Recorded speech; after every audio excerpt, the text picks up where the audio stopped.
Hello and welcome to another edition of the Stench of Truth. I had been avoiding this topic for some time, but now I feel I must do so.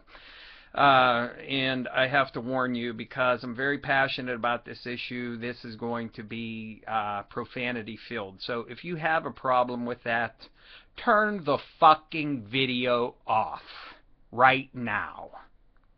Of course, I'm going to be talking about the Steubenville Rape case. Okay, 2 men found guilty so far, put into juvenile court, which was a huge mistake. First of all, I want to put something out there because a lot of people seem to still have a misconception about what rape is.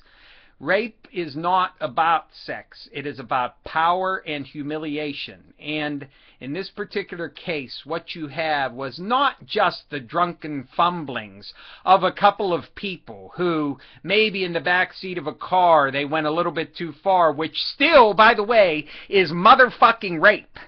And you still need to go to fucking jail for that. Okay?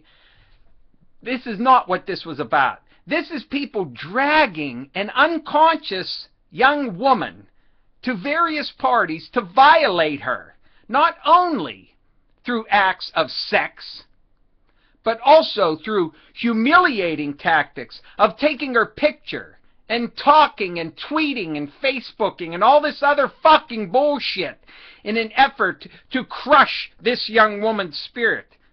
And this is something that was actually planned and executed. This was not just the result of, oh, I had too much to fucking drink, which in and of itself is no motherfucking excuse. Rape is rape.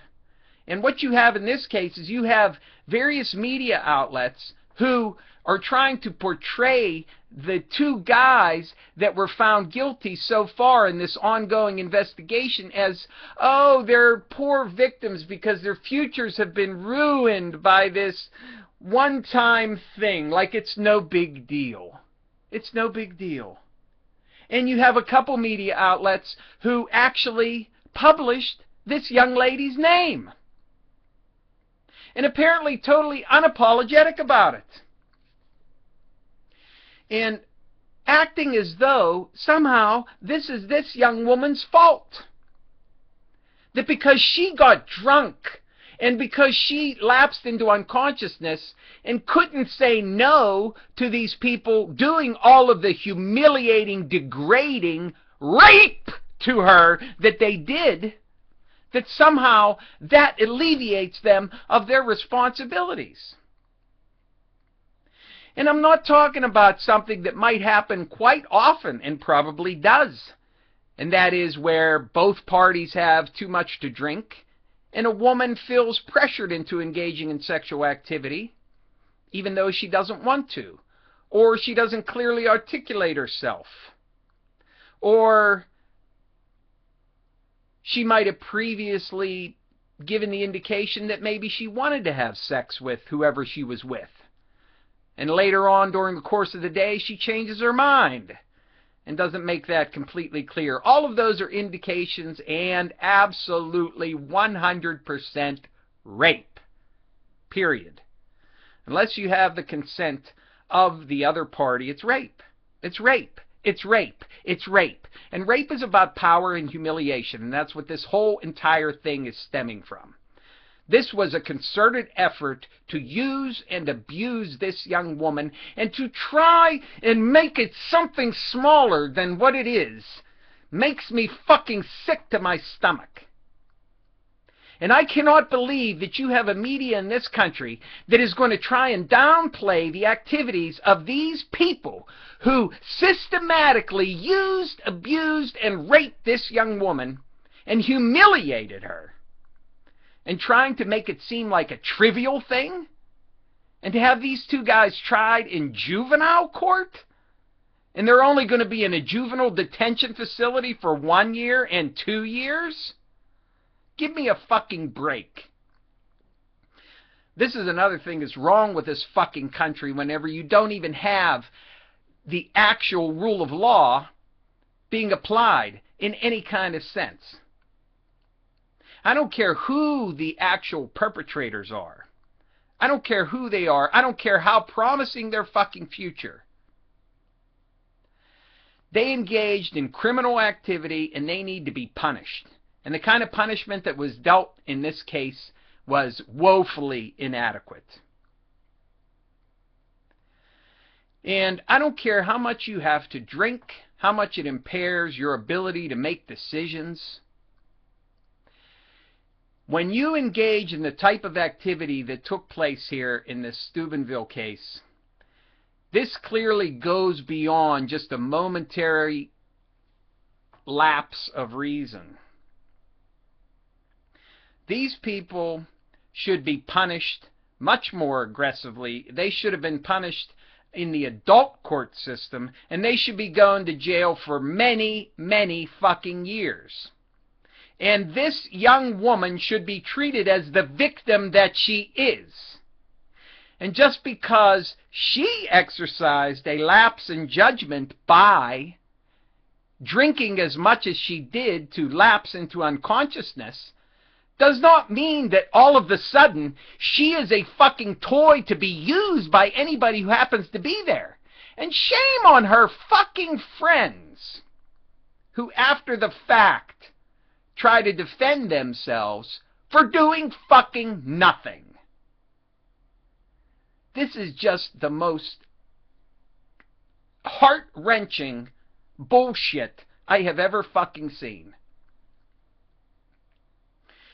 And you know what? I hope that she sues these media outlets like CNN for saying, oh, it's so terrible, these young men's futures being ruined by this. Well, naturally, in a court, they're going to come up and say, oh, I'm so terribly sorry, because why? Because they were caught doing something they shouldn't have been doing. And anybody should realize that. And it just sickens me. It sickens me that there is still this idea in this culture that you can say that in some situations, under these certain circumstances, because of this particular thing, or because of that particular thing, that somehow rape isn't rape. Well, fuck all of you that think that way. Because rape is fucking rape. And as I said before, you engage in some kind of activity with this person, it's about power and humiliation. The sexual side of it is just a side effect of that.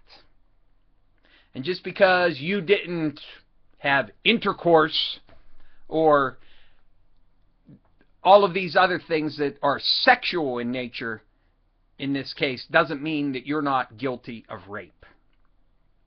And if you commit rape, in my mind, you are a disgusting piece of fucking filth. And you deserve to have the book thrown at you. And then why don't you go spend some time in fucking prison with some people who show you just how bad it is. And I'm not condoning what happens in prison. I'm just using that as a moral example. Because make no mistake about it, what happens in prison is about power and humiliation, more so than it's about sex as well. And it's rape just as well. But this whole thing with the humiliation, the texting, the pictures, the picking this unconscious woman up and taking her to various parties to be used and abused and to be put on public fucking display. This is the most egregious kind of power and domination that you can have. And I think it's a sorry state of affairs that these two people who were found guilty in juvenile court were not tried as adults and were not found guilty of fucking rape and are not even now being sent to a fucking prison to serve out very long, very difficult fucking sentences. And I am very glad that the rest of their lives are ruined. Because at the very least, they should serve as examples to others who might think that engaging in this type of activity does not have consequences, and that you can never, ever in your life take for granted that your situation somehow comes under some caveat that enables you to engage in rape and somehow lessen your culpability. Thank you. Good night.